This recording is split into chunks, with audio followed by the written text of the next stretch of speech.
حضور داتا صاحب رحمتاللہ تعالی علیہ بیان کرتے ہیں، یہ کتاب میرے سامنے پڑھی، اس کے اندر واقعہ درج ہے۔ آپ فرماتے ہیں کہ ایک مرتبہ میں صوفیاء کرام کی مجلس کے اندر شرعی مسائل بیان کر رہا تھا، میں نے مسائل زکوٰۃ کو چھیڑا، زکوٰۃ کے مسائل بیان کرنے میں نے شروع کر دیے، اور میں نے بیان کیا کہ کتنے اونٹ ہو جائیں تو 2 سالہ اونٹ کا بچہ بطور زکوٰۃ دینا پڑے گا، اور کتنے اونٹ ہو جائیں تو 3 سالہ اونٹ کا بچہ زکوٰۃ کے طور پہ دینا پڑے گا، اور کتنے اونٹ ہو جائیں تو 4 سالہ اونٹ کا بچہ زکوٰۃ کے طور پہ دینا پڑے گا۔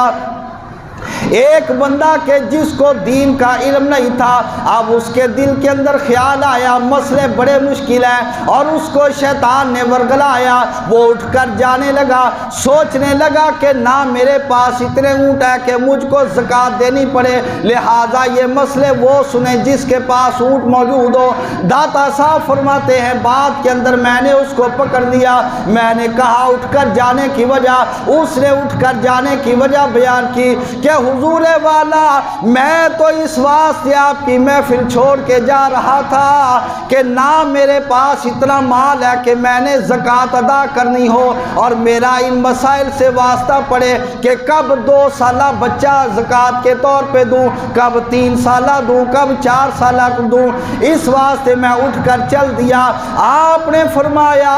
او خدا کے بندے، تو چلو مانا کہ مالدار نہیں ہے، تجھ پر زکوٰۃ لازم نہیں ہوتی، لیکن تو غریب ہے۔ اس نے کہا ہاں حضور والا غریب ہوں۔ آپ نے فرمایا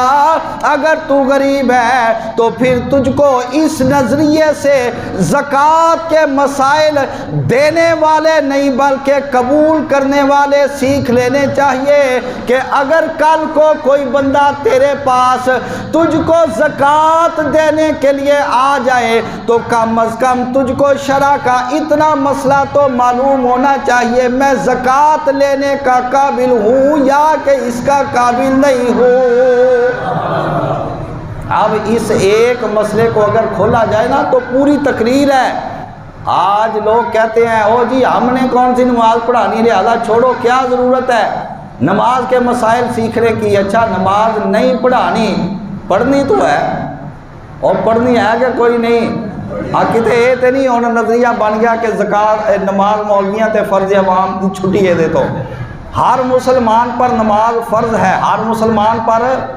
اپنی تے پڑھنی ہے نا، تے کم از کم بندہ نماز دے مسائل اس نظریے نال ہی سیکھ لوے کہ یار میں اپنی پڑھنی ہے تے اپنی پڑھ دے، جے غلطی ہوگی تے ہن جانا کہڑے پاسے۔ پھر نماز تو پہلے طہارت ہے، وضو کیسے کرنا ہے، کیسے ٹوٹتا ہے، کیسے نہیں ٹوٹتا، اس کے مسائل ہے۔ پھر وضو سے پہلے جنابت ہے کہ جنابت کس طرح لاحق ہوتی ہے، اس سے طہارت کیسے حاصل کی جاتی ہے۔ پھر اس سے بھی پہلے لباس کا مسئلہ ہے، لباس پہنیں گے تو گھر سے باہر نکلیں گے کہ لباس اگر ناپاک ہو جائے تو اس کو پاک کیسے کرنا ہے۔ گھروں کے اندر ہم جو پاک پلید سارے کپڑے اکٹھے کر کے واشنگ مشین کے اندر ایک ہی مرتبہ ڈال کے دھو کر باہر نکال کر تو اس کو ہلکا پھلکا کھنگال کے ڈال دیتے ہیں، آیا اس طرح کپڑے پاک ہوتے ہیں کہ نہیں ہوتے؟ اس طرح کے کپڑے پہن کر ہماری نماز ہوگی یا کہ نہیں ہوگی، یہ دین ہے۔ داتا صاحب رحمت اللہ تعالی علیہ نے اختتام کے اندر ایک جملہ ارشاد فرمایا، آپ نے فرمایا جہالت سے اللہ تعالیٰ کی پناہ مانگنی چاہیے، کہ میں اللہ تعالیٰ کی پناہ مانگتا ہوں اس بات سے کہ شرعی مسائل سے میں بے خبر رہوں، لہٰذا بندے کو یہ ضروری نہیں کہ ان مسائل سے میرا واسطہ نہیں پڑھنا لہٰذا نہ سیکھوں، واسطہ پڑھنا ہے یا نہیں پڑھنا، اس واسطے سیکھے کہ کم از کم ان